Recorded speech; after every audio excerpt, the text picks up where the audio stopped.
I'm Bach!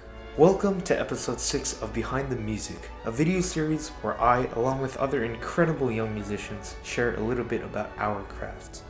This episode will be part of a 4-part series where I go through each of the movements of Ponce's Sonata Romantica. This episode will focus on movement 1, Allegro Moderato. So sit back, relax, and enjoy.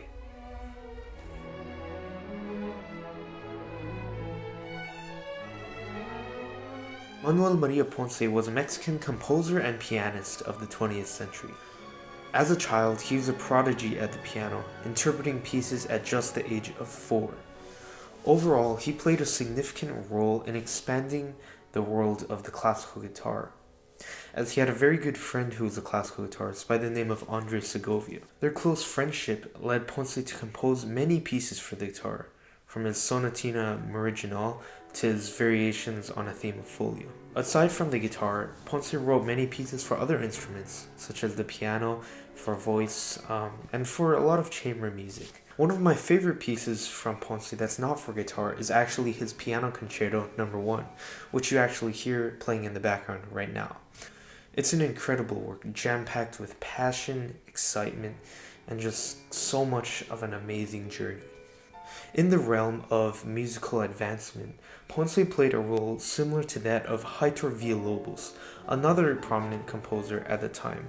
In fact, Villa-Lobos got to meet Ponce in Paris, and Villa-Lobos described him as, "I remember that I asked him at that time if the composers of his country were as yet taking on interest in native music, as I had been doing since 1912, and he answered that he himself had been working in that direction. It gave me great joy to learn that in that distant part of my continent, there was another artist who was arming himself with the resources of the folklore of his people in the struggle for the future musical independence of his country." Ponce and Villa-Lobos both shared the same goal of gaining recognition for South American countries in the world of classical music. In their music, you can hear a lot of combination of traditional classical music and a sort of vernacular folk South American music. But what set Ponce apart from composers such as Villa-Lobos was his incredible musical depth. That focus on the musical big picture led Ponce to develop a unique style, reminiscent of Brahms and Schubert in its profundity, while still maintaining those elements of Mexican folk music.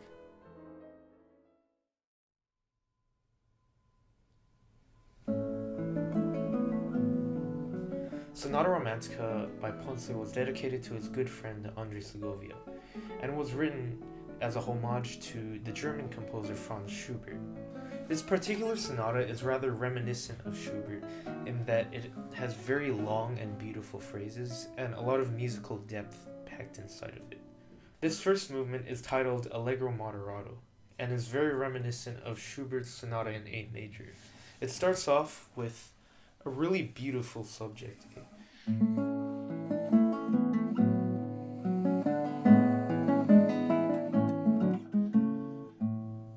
This first phrase itself is already jam-packed with musical emotion. You begin in A major,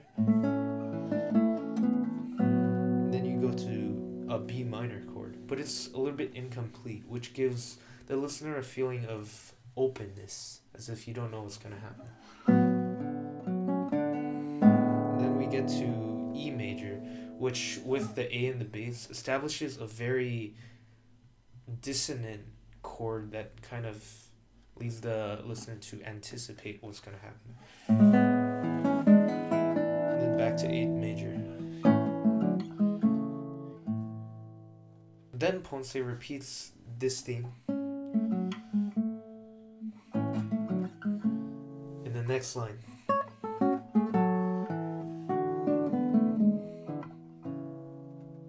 Then he uses that theme to drive the piece onwards.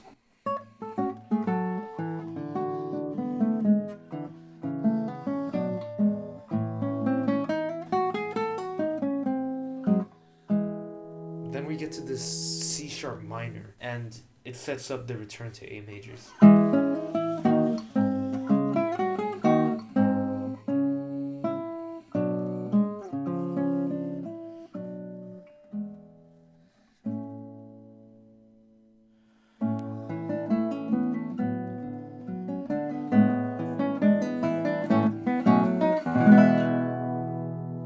Except this time, instead of going back to A major and settling on the tonic, he gives us a really bright E major chord. But then we get this really timid little line. And then it gets reinforced by chords. And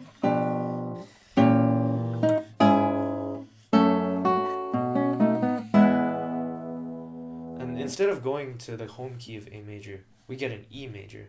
And then we get something really fun, a little bit galloping and very triumphant.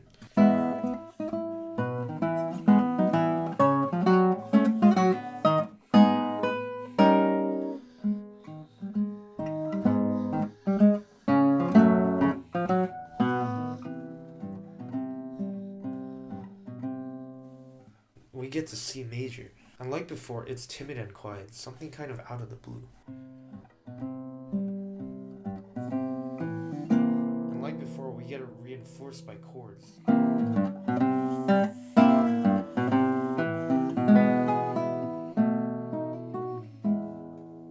now we're back home, to the new home of E major. Now this is the second theme of the piece.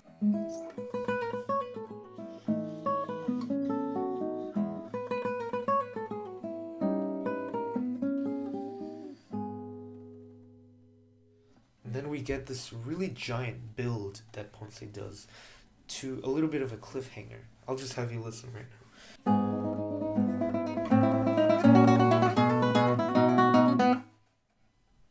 He just leaves it off there with a full measure of rest, and then he loves going back to C major, like a little bit of a surprise, something timid, quiet.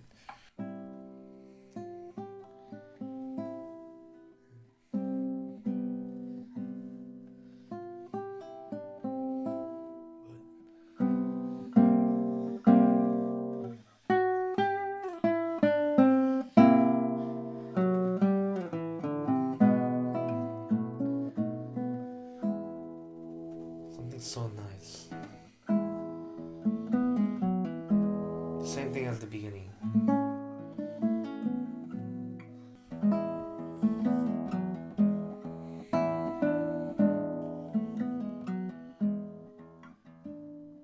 We're back to the beginning. So now this whole thing repeats once more, and then we get back here. Instead of slowing down like before,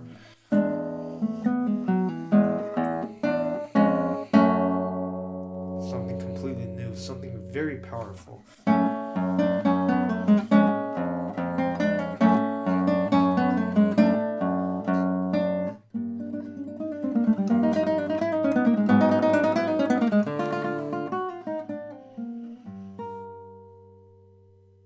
This really big build-up that kind of tapers off at the end, and we get a really calming.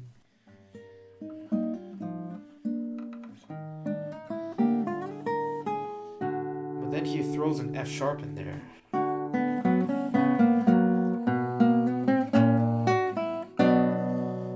Like the beginning of this B section, we get a really powerful, very dramatic.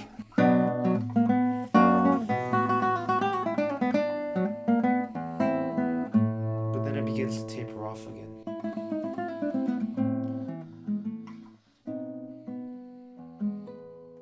We get something really peaceful, just like the B flat of before. But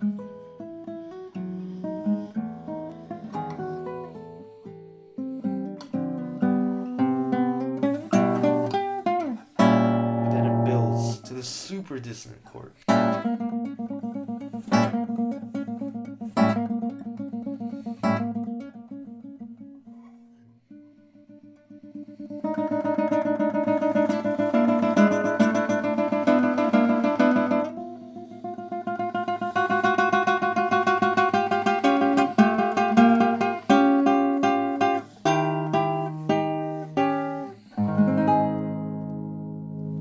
So powerful. It's just like Ponce does throughout this entire piece. He builds up this dissonant.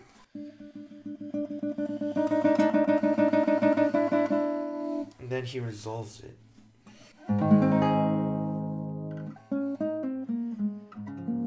we get this really empty, a very open version of the theme.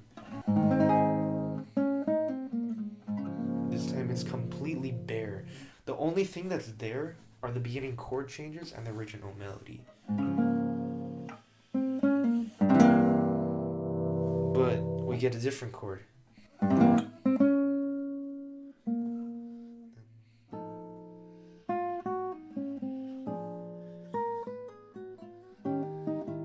We get this really nice overlap of this original theme in different keys. Then he manages to bring it back.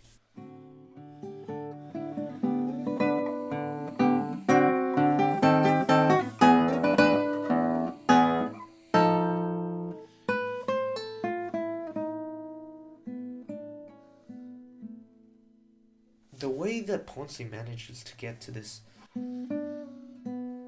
is like he's anticipating the original theme in the original key.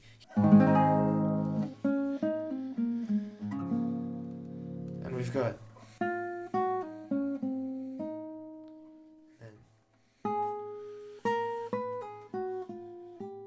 it's just everywhere. And finally we manage something more triumphant.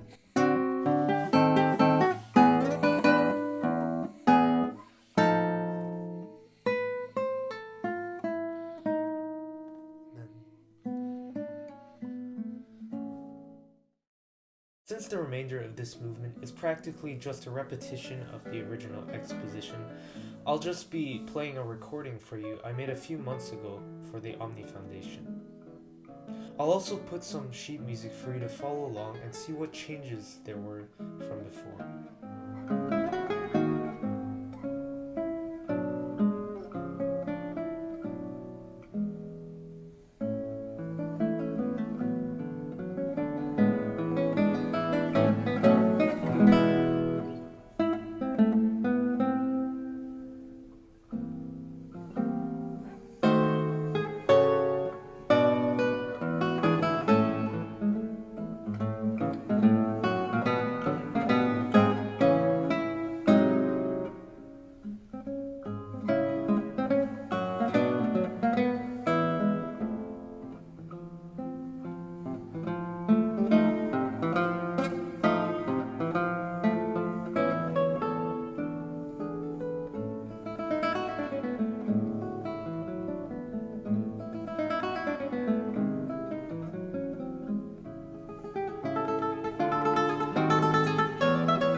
I hope you enjoyed today's video.